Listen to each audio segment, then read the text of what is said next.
ಈ ಬಗ್ಗೆ ಮಾತನಾಡೋದಕ್ಕೆ ನಿರ್ದೇಶಕರು ನಟರು ಆಗಿರುವಂತಹ ಪ್ರಕಾಶ್ ಬೆಳವಾಡಿ ಅವರು ನಮ್ಮ ಜೊತೆಗಿದ್ದಾರೆ. ಸರ್ ನಮಸ್ಕಾರ. ನಮಸ್ಕಾರ. ಎಸ್.ಎಲ್. ಭೈರಪ್ಪ ಅವರು ಇನ್ನಿಲ್ಲ ಅನ್ನುವಂತಹ ಸುದ್ದಿ ಈಗ ಲಭ್ಯವಾಗ್ತಾ ಇರೋದು ಸರ್, ಯಾವ ರೀತಿ ಸ್ಮರಿಸ್ತೀರಿ ಅವರನ್ನ? ನಮ್ಮ ಅವ್ರು ಬದುಕಿರ್ಬೇಕಾದ್ರೆ ನಾವು ಅವರ ಕಾದಂಬರಿಯನ್ನ ಒಂದು ಮಹಾ ನಾಟಕವನ್ನಾಗಿ ಪ್ರಯೋಗವನ್ನಾಗಿ ಮಾಡೋದಕ್ಕಾಗಿದ್ದು, ಅವ್ರ ಜೊತೆ ಈ ಕಳೆದ 5-6 ವರ್ಷದಿಂದ ಒಡನಾಟ ಹೆಚ್ಚಾಗಿದ್ದು ಅದು ನನ್ನ ದೊಡ್ಡ ಪುಣ್ಯ. ನಮ್ಮ ತಂಡದ ಪರವಾಗಿ ಅವ್ರ ಮನೆಯವರಿಗೆ, ಅವರ ಕುಟುಂಬದವರಿಗೆ ಈ ಸಾವಿನ ನೋವು ಅವರು ಭರಿಸುವ ಶಕ್ತಿಯನ್ನು ಕೊಡ್ಲಿ ಅಂತ ಪ್ರಾರ್ಥನೆ ಮಾಡ್ತೀನಿ. ಮತ್ತೆ ಭಾರತ ಕಂಡ ಶ್ರೇಷ್ಠ ಬರಹಗಾರರು. he was India's last great living writer. ಅದನ್ನ ಕನ್ನಡ ಕಳ್ಕೊಂಡಿದೆ, ಭಾರತ ಅವರನ್ನ ಕಳ್ಕೊಂಡಿದೆ. ಆದ್ರೆ ಅವ್ರ ನಮ್ಮ ನೆನಪಲ್ಲಿ ನಮ್ಗೆ ಸದಾ ಅವರು ಸ್ಮರಣೀಯಾಗಿರ್ತಾರೆ, ಸ್ಫೂರ್ತಿದಾಯಕವಾಗಿರ್ತಾರೆ ಅಂತ ನಾನು ನಂಬ್ತೀನಿ.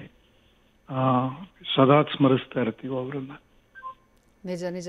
ಅವರು ಬರೆದಂತಹ ಕಾದಂಬರಿಯನ್ನೇ ನಾಟಕದ ರೂಪದಲ್ಲಿ ಪ್ರದರ್ಶನ ಮಾಡ್ತಾ ಇರೋ ತಾವು ಬಹಳ ದೊಡ್ಡ ಮಟ್ಟದ ರೆಸ್ಪಾನ್ಸ್ ಕೂಡ ಸಿಗ್ತಾ ಇದೆ ಅದಕ್ಕೆ. ಪರ್ವ ಕಾದಂಬರಿಗೆ ಸಂಬಂಧಪಟ್ಟ ಹಾಗೆ ಏನ್ ಹೇಳ್ತೀರಿ ಸರ್? ಅದನ್ನ ನೋಡಿ ಅದನ್ನ ನಾನು ಮಾಡ್ತೀನಿ ಅಂದಾಗ ಅವರು ಅನುಮಾನದಿಂದ ಹೇಗೆ ಮಾಡ್ತೀರಾ ಅಂತೆಲ್ಲ ಕೇಳಿದ್ರು. ನಾನು ನಿಮಗೆ ಅದರದ್ದು ಸ್ಕ್ರಿಪ್ಟ್ ನಾನು ಬರೆದು ಕೊಡ್ತೀನಿ ಅಂತ ಹೇಳಿದೆ. ಸ್ಕ್ರಿಪ್ಟ್ ನ ಪೂರ್ತಿ ಓದಿ ಅವರು ಮೈಸೂರು ರಂಗಾಯಣಗೆ ಮೊದಲ ನಾಟಕದ ಪ್ರದರ್ಶನಗಳನ್ನ ಮಾಡಿದಾಗ ಅವರು ಅದನ್ನ ಓದಿ ನನಗೆ ಅನುಮತಿ ಕೊಟ್ರು. ಒಂದು 4-5 ಸಲ ರಿಹರ್ಸಲ್ಗೆ ಬಂದಿದ್ರು. ಒಂದು 10-12 ಸಲ ನಾಟಕದ ಪ್ರದರ್ಶನವನ್ನ ನೋಡಿದ್ದಾರೆ. ಇತ್ತೀಚೆಗೆ ನಾವು ಇದರಲ್ಲಿ PCPA ಆಡಿಟೋರಿಯಂ ಅಂದ್ರೆ ಪ್ರೆಸ್ಟೀಜ್ ಆಡಿಟೋರಿಯಂ ಅಲ್ಲಿ ಇದರದನ್ನ ಶೋಸ್ ಮಾಡಿದಾಗ 3 ದಿನದ್ದು ಪೂರ್ತಿ ತುಂಬಿದ ಸಭಾಂಗಣ. ಅದು ಒಂದಿನ ನಾವು ಮಾಡಿದ್ದು ಅದು ಸೌಂಡ್ ಸರಿಗಿರಲ್ಲ ಅಂದ್ಬಿಟ್ಟು ಅದು ಶುಕ್ರವಾರ ಇದ್ದಿದ್ದು ನಾವು ತಿರ್ಗಾ ಸೋಮವಾರ ಮಾಡ್ತೀವಿ ಇದ್ರು. ಯಾಕಂದ್ರೆ ಶನಿವಾರ ಭಾನುವಾರ ಹೌಸ್ಫುಲ್ ಆಗಿತ್ತು. ಅವರು ಶುಕ್ರವಾರ ಬಂದವರು ಅದನ್ನ ನಾವು 40 ನಿಮಿಷ ಆದ್ಮೇಲೆ ನಿಲ್ಸಿದ್ಮೇಲೆ ಹಿಂದಕ್ಕೆ ಬ್ಯಾಕ್ ಸ್ಟೇಜ್ ಬಂದು ನಮ್ಗೆಲ್ಲರಿಗೂ ಆಶೀರ್ವದಿಸಿ ನಾನು ಮತ್ತೆ ಬರ್ತೀನಿ ಸೋಮವಾರ ಅಂತ ಹೇಳಿ ಸೋಮವಾರ ಬಂದು ಇಡೀ ನಾಟಕವನ್ನ ಮತ್ತೆ ಪೂರ್ತಿ ಕೂತ್ಕೊಂಡು ನೋಡಿದ್ರು. ಮತ್ತೆ ನಾನು ನಾಟಕದ ಕಡೆಯಲ್ಲಿ ನಾನು ಕೇಳಿದಾಗ ನಾನು ಸಭಿಕರನ್ನ ಯಾರು ಶುಕ್ರವಾರ ಬಂದವ್ರು ಇದ್ದೀರಿ ಅಂದ್ರೆ ಅವ್ರ ಮಧ್ಯದಲ್ಲಿ ಕೂತಿದ್ದಾರೆ, ಅವರು ಕೈ ಎತ್ತಿದ್ರು. ಅದರ ಫೋಟೋ ನಮ್ಮ ಹತ್ರ ಯಾರೋ ಕಳಿಸಿದ್ರು ನನಗೆ ಹಿಂದ್ಗಡೆಯಿಂದ ತೆಗೆದ ಫೋಟೋ. ಅದನ್ನ ಇವತ್ತು ನಾನು ಇದು ಫೇಸ್ಬುಕ್ ಅಲ್ಲಿ ಹಂಚ್ಕೊಂಡಿದ್ದೀನಿ. ಏನಂದ್ರೆ ನನ್ನ ಬದುಕಿನಲ್ಲಿ ನನಗಾಗಿದ್ದು ದೊಡ್ಡ ಇದು ಪುಣ್ಯ ಅಂದ್ರೆ ಅವರ ಜೊತೆ ಇದ್ದದಕ್ಕಾಗಿದ್ದು ಮತ್ತೆ ಅವರ ಮಹಾಕೃತಿಯನ್ನ ನಾವು ಮಾಡೋದಕ್ಕಾಗಿದ್ದು.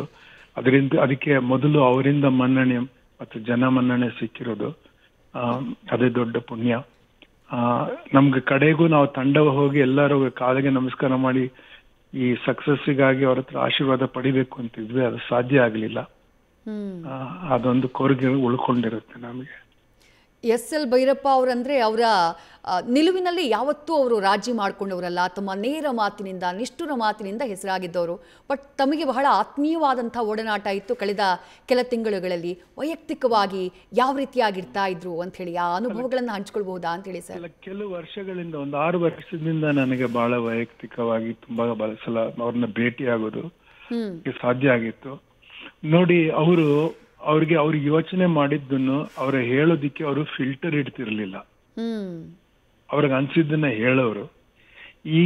ಈಗಿನ ಕಾಲದ ಒಂದು ಬಾಲಿಶವಾದ ಎಡಪಂಥಿ ಬಲಪಂಥಿ ಅಂತ ದಡ್ಡತನದ ಗೊಡ್ಡು ಮಾತುಗಳನ್ನು ಆಡೋರಿಗೆ ಅವ್ರು ಎಷ್ಟು ಮುಕ್ತವಾದ ಮನಸ್ಸು ಅವ್ರಿಗಿತ್ತು, ಎಷ್ಟು ಫ್ರೀ ಆಗಿ ಆಲೋಚನೆ ಮಾಡ್ತಾ ಇದ್ರು. ಒಂದು ಕ್ರಿಯೇಟಿವ್ ಮೈಂಡಿಗೆ ಫ್ರೀ ಆಗಿ ಯೋಚನೆ ಮಾಡೋದಿಕ್ಕೆ ಸಾಧ್ಯ ಆಗತ್ತೆ ಅನ್ನೋದನ್ನ ಒಪ್ಕೊಳ್ಳೋದಿಕ್ಕೂ ಸಾಧ್ಯವಿಲ್ಲದ ಒಂದು ಬಡವಾದ ಕನ್ನಡದ ಒಂದು ಬೌದ್ಧಿಕ ನೆಲೆಗಟ್ಟು ನಾವು ಮಾಡ್ಕೊಂಡಿರೋದು ತುಂಬಾ ದೊಡ್ಡ ದುರಂತ.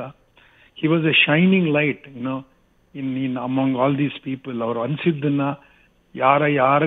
ಯಾರನ್ನ ಮೆಚ್ಚೋದಿಕ್ಕೂ ಇಲ್ಲದೆ ನೇರವಾಗಿ ಮಾತಾಡ್ತಾ ಇದ್ರು. ಜಗಳ ಆಡೋದಿಕ್ಕೆ ಬಿಡ್ತಾ ಇದ್ರು.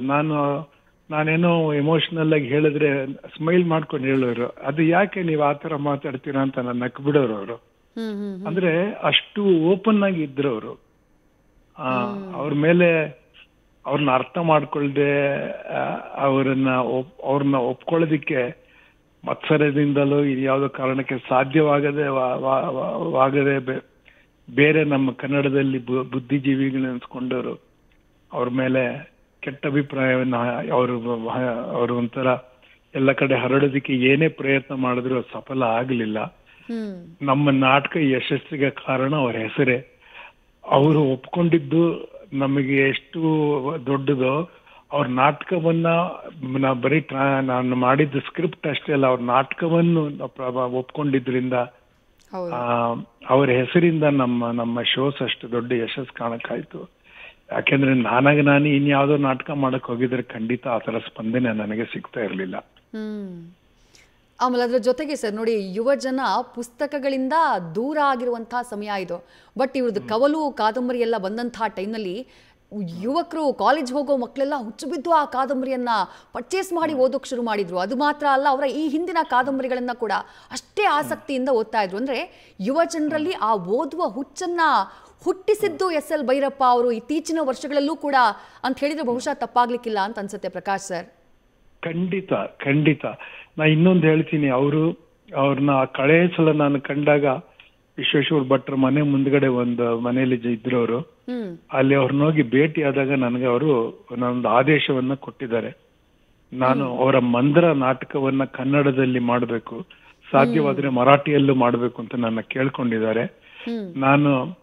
ನಾನು ಅವರಿಗೆ ನನ್ನ ನಮನವಾಗಿ ಆ ಮಂದ್ರ ನಾಟಕವನ್ನ ಮಾಡ್ತೀನಿ ಅಂತ ನಾನು ನಿಮ್ಗೆ ಹೇಳ್ತಾ ಇದ್ದೀನಿ. ಈಗ ಈ ಮುಂದಿನ ವರ್ಷದಲ್ಲಿ ಮಂದಿರದ್ದು ಪ್ರದರ್ಶನಗಳನ್ನ ಮೊದಲು ಕನ್ನಡದಲ್ಲಿ ಮಾಡಿ ಆಮೇಲೆ ಸಾಧ್ಯವಾದ್ರೆ ಅದನ್ನ ಮರಾಠಿಯಲ್ಲಿ ಮಾಡಿಸೋದಕ್ಕೆ ನಾನು ಪ್ರಯತ್ನ ಮಾಡ್ತೇನೆ. Right sir. Thank you Prakash sir. S L. Bhyrappa ಅವರ ಜೊತೆಗಿನ ಆ ಒಡನಾಟ, ಜೊತೆಗೆ ಅವರ ಜೊತೆಗೆ ಇದ್ದಂತಹ ಅನುಭವ, ಅವರ ನಾಟಕಗಳ ಬಗ್ಗೆ ಮಾಹಿತಿಯನ್ನ ಹಂಚಿಕೊಂಡಿದ್ದಕ್ಕೆ. ನ್ಯೂಸ್ ಫಸ್ಟ್ ನಿರ್ಭೀತಿಯಿಂದ ನಿಮ್ಮ ಪರವಾಗಿ.